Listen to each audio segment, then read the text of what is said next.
ঈদের পরপরই দেখা যাবে যে আমাদের বিভিন্ন ধরনের এখন রেসিপি তৈরি করা হবে। কাচ্চি বলেন, রেজালা বলেন, বিরিয়ানি বলেন, তো সব কিছুতে আমাদের সবথেকে ইম্পর্টেন্ট যে ইনগ্রিডিয়েন্ট সেটা হচ্ছে টক দই।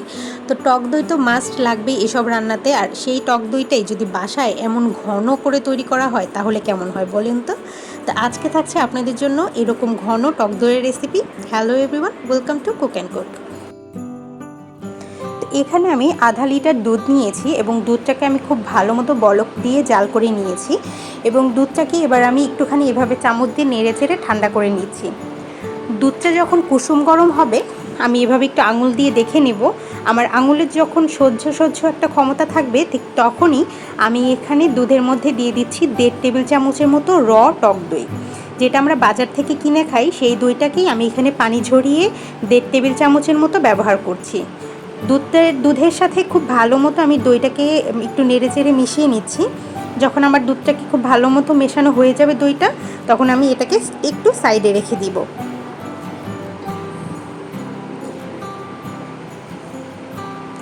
এরপর আমি এখানে একটা দইয়ের বক্স নিয়ে নিচ্ছি যেটাতে আমি দই পাতবো। এরকম একটা প্লাস্টিকের বক্স নিয়েছি, আপনারা আপনাদের পছন্দ অনুযায়ী বক্স নিয়ে নেবেন। তো এখানে আমি আরও 1 টেবিল চামচের মতো পানি ঝরানো দই দিয়ে খুব ভালো মতো বক্সটাকে মাখিয়ে নিচ্ছি। তো এটাও কিন্তু একেবারে মাস্ট, এটাও আপনারা একটু খুব ভালো মতো দেখে নেবেন। তো এটা খুব ভালো মতো মাখানো হয়ে গেলে আমি এখানে দিয়ে দিচ্ছি দুধের সাথে দই মিশ্রিত যে দুধটা ছিল সেটা এখানে পুরোটাই ঢেলে দিব। এরপর আমি এটাকে একটা সিলভার ফয়েল পেপার দিয়ে খুব ভালো মতো সিল করে নিচ্ছি। আর এমনভাবে সিল করতে হবে আপনারা যেটা দিয়েই ঢাকেন না কেন যাতে বাইরে থেকে বাতাসটা ভেতরে প্রবেশ করতে না পারে। তো এভাবে আমি এখানে একটা প্যান নিয়ে নিয়েছি আর এই প্যানটাকে আমি প্রিহিট করে নিয়েছি 6 থেকে 7 মিনিটের জন্য চুলায়। এরপর গরম থাকা অবস্থাতেই এখানে আমি একটা এরকম কাপড় বিছিয়ে দিলাম ভাঁজ করে এবং এটার উপরে আমি যেই দইয়ের বক্সটা আছে সেটাকে খুব ভালো মতো বসিয়ে দিচ্ছি এবং এটাকে এবার আমি ঢাকনা দিয়ে ঢেকে দিব।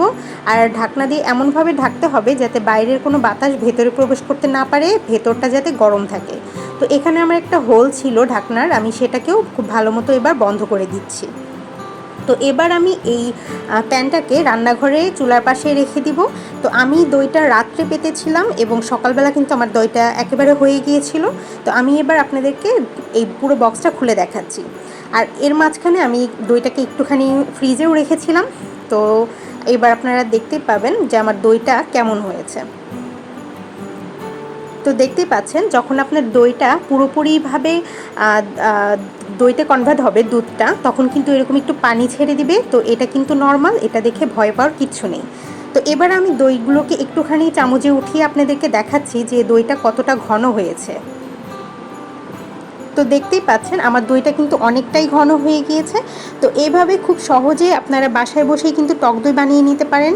বাইরে থেকে টক দই কেনার ঝামেলা এড়াতে পারেন। আর দইটা কিন্তু অনেকটাই ঘন হয় আর এটা আপনি খেতেও পারবেন। তো যাই হোক, আজকের রেসিপি কেমন লাগলো অবশ্যই কিন্তু আমাকে জানাতে ভুলবেন না। আর যেহেতু ঈদ চলে আসছে সবাইকে জানাচ্ছি ঈদের অনেক অনেক অনেক অনেক শুভেচ্ছা। তো যারা নতুন বন্ধু আছেন তাদেরকে বলছি অবশ্যই সাবস্ক্রাইব করে আমার পাশেই থাকবেন। দেখা হচ্ছে নেক্সট ভিডিওতে নেক্সট কোনো রেসিপির সঙ্গে। আল্লাহ হাফেজ।